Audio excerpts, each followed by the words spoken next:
Okay, so we're here today doing another podcast, and today we're talking about our Safeguarding Level 5 Accredited programme, which I'm very excited to say that we're delivering online for the first time this month.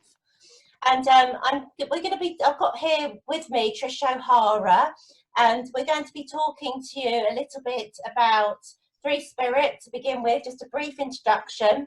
And then we're going to be looking at what challenges our community faces right now around safeguarding.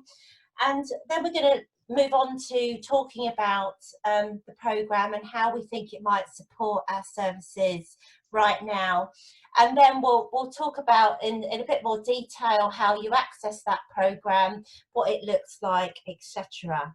So I'm Caroline from 3Spirit. Trish, do you want to just introduce yourself quickly? Hello, I'm Trish O'Hara. I'm a trainer at 3Spirit. I've been training the subject of safeguarding since it was called Adult Protection in 1998. Yes, and we've been very lucky to work with Trish over the years, and over the last 8 years, safeguarding has really been the core of our work.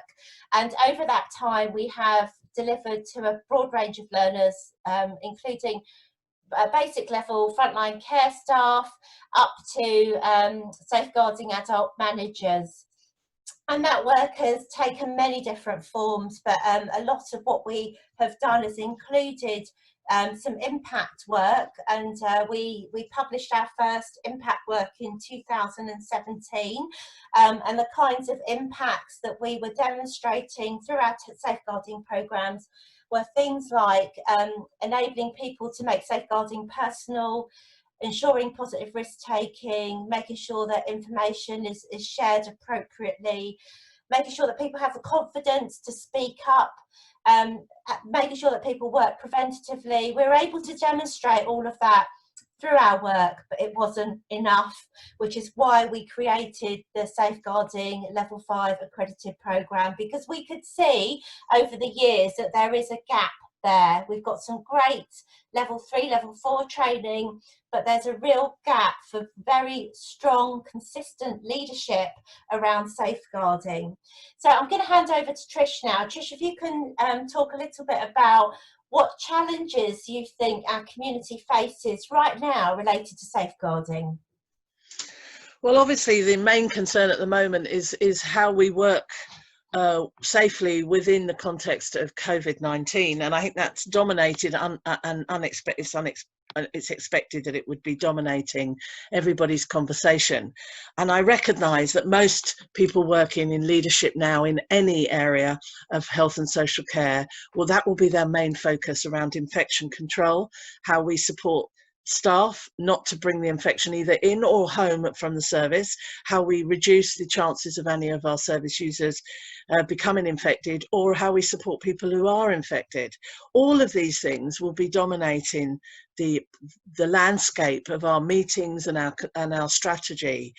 And yet, threading through that, we do need to also recognise that we've got to hold on to some fabric of how we work beyond COVID, through it and beyond it. And I think safeguarding strategy and leadership needs to hang on to that picture, and it's quite hard to do because the managers and the leaders working in the sectors of health and social care and education will have their own concerns around their own infection, their own health and well-being, their families, whether their children have school places, whether they have time and energy to be able to focus on such huge subjects, and also dealing with loss and change in their lives and communities and in their workplace.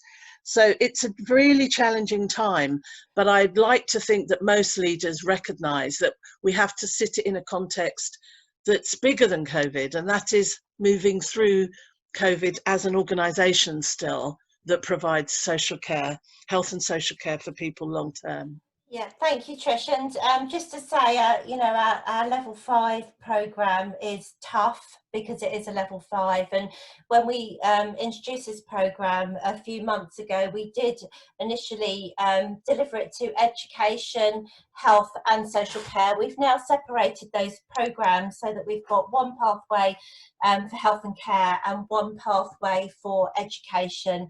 But it is, people that attend the programme need to be essentially in a leadership role. They need to already have a substantive knowledge around safeguarding, but the value of completing the course is that it's an accredited programme, so there is an assessment required, which we'll talk about a bit more later on. But in terms of generally how it adds value to the service, what can you offer there, Trish? What do you think the course offers a service?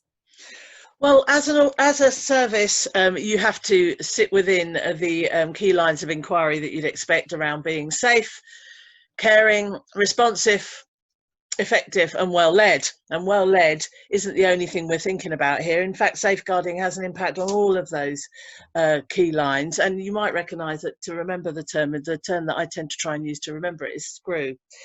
So safe, caring, responsive, effective and well-led. But we're also thinking that this might add value because a lot of people who do a course at this rigorous level of level 5 and have tools and use different ways to think strategically about safeguarding might also feel a bit more confident to train the trainer and to have trainers within their organisation who could continue with the learning around safeguarding in bite-sized sessions, or indeed as part of 1 or 2 day programs.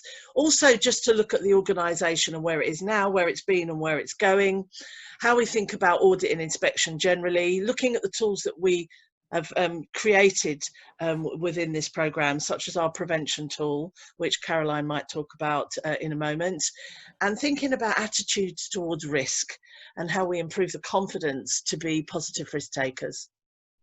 Okay, fantastic. And just picking up on the prevention audit tool, you know, we as an organisation are about impact, so we've tried to create the course so that that we have the tools to encourage people to practice these new ways of working. And just to say that safeguarding is moving at such a phenomenal pace as well. There are changes obviously in light of COVID-19 that apply. So there's a need to upskill there.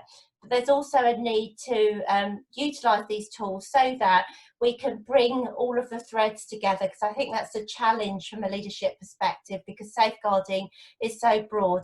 So on our previous cohorts, we made it a mandatory requirement to complete the prevention audit tool, but the assessment is tough, so we've downgraded that and we've made it optional for organisations, although I will say that actually by completing the tool it provides excellent evidence to demonstrate the difference between what is a good and outstanding service.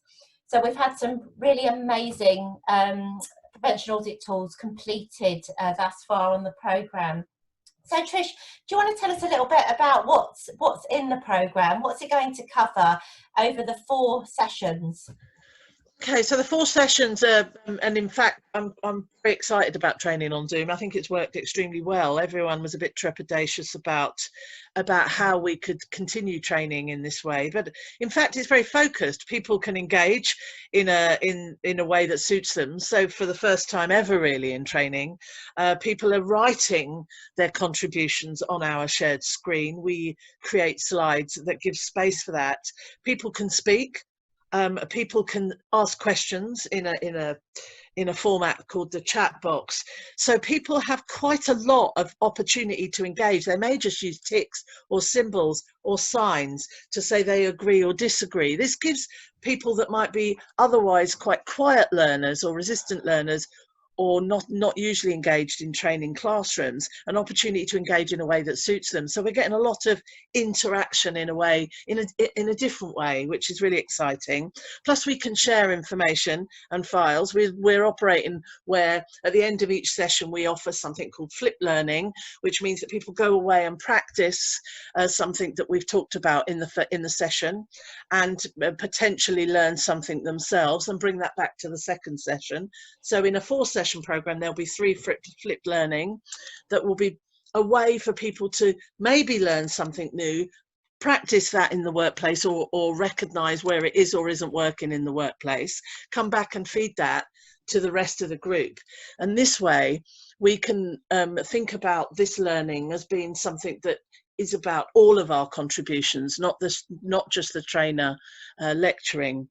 And whilst that's, there will be some presentation parts, most of it will be very interactive, and that we'll see from each other how we're coping through the process of COVID, and how the easement of the laws, particularly the Care Act, and how the Coronavirus Act has affected the Care Act, and how that can impact how we work without losing focus on human rights and on the right for people to be in control of their decision making, or at the centre of their decision making, and how indeed that we still hope to improve quality of life. That still has to be the main focus of the training, and it continues to be.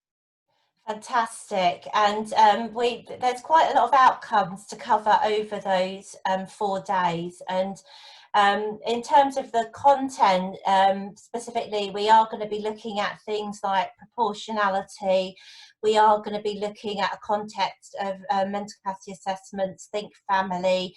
We're going to be looking at strategic interventions around preventive approaches, including risk assessments, of course, and we're going to be bringing that all together. But it is very good. It's going to be very context specific to organisations, and great opportunities to collaborate. And I just have to say, I've been utterly privileged to work with Trish over the years. Her passion and commitment shines through, and she's had a phenomenal impact over the years in the field of safeguarding. So it's a great opportunity to put this on the platform of an accredited course, and now is the time, better than any other time really, to undertake this programme. So Trish, is there anything else you wanted to add before I just move on to the how-dos and how do they sign up and all the rest of it? Yeah, I think probably when you mentioned the word context, it got me into the mind that when we think about safeguarding, and this is just a moment of how I think about safeguarding and how we need to all be thinking about it, is that it is about contextual safeguarding. For instance, if we thought about a young adult using a park, and the park had a predator around it who was asking perhaps the young adult with learning disabilities, for example, to give them money or have sex with them or be sexually inappropriate, the instinct historically has been to go in and safeguard that adult by removing them from that park and from making sure that we stop them attending the park. But actually, the only way to really safeguard is to look at the park, and is to think about lighting, shrubbery, gates, park keeper, opening, closing times. How do we contextually safeguard the park? Because it's not only that client that we think about anymore, but it's about safeguarding as a strategy for all of our work. I think that's a brilliant analogy and a wonderful way to finish. Thank you very much, Trish. So we're going to end here. So just to say, if you're interested in completing this programme, we are running it. What dates are we running it on? Is it the 22nd? 22nd and 23rd is the first 2 sessions. Yep. Do we know when the next 2 are? I think they're a couple of weeks after, but we'll put all of the information in the link, as well as the sign up link. I think it might be the 29th, actually. I'm feeling it's the 29th. I would have to look at my diary. Here we are chatting on Zoom, having such a lovely time. We didn't have our diaries prepared for this, but I know that the 22nd and 23rd are the first 2 sessions, and I believe the 4 sessions are quite close together. Yeah, but the good news is that we've had fantastic demand for this course. We created it because we knew there was a gap in the market. So if you missed this next session, there are regular sessions running throughout the year. So I'm going to say goodbye now, and till the next time, Trish.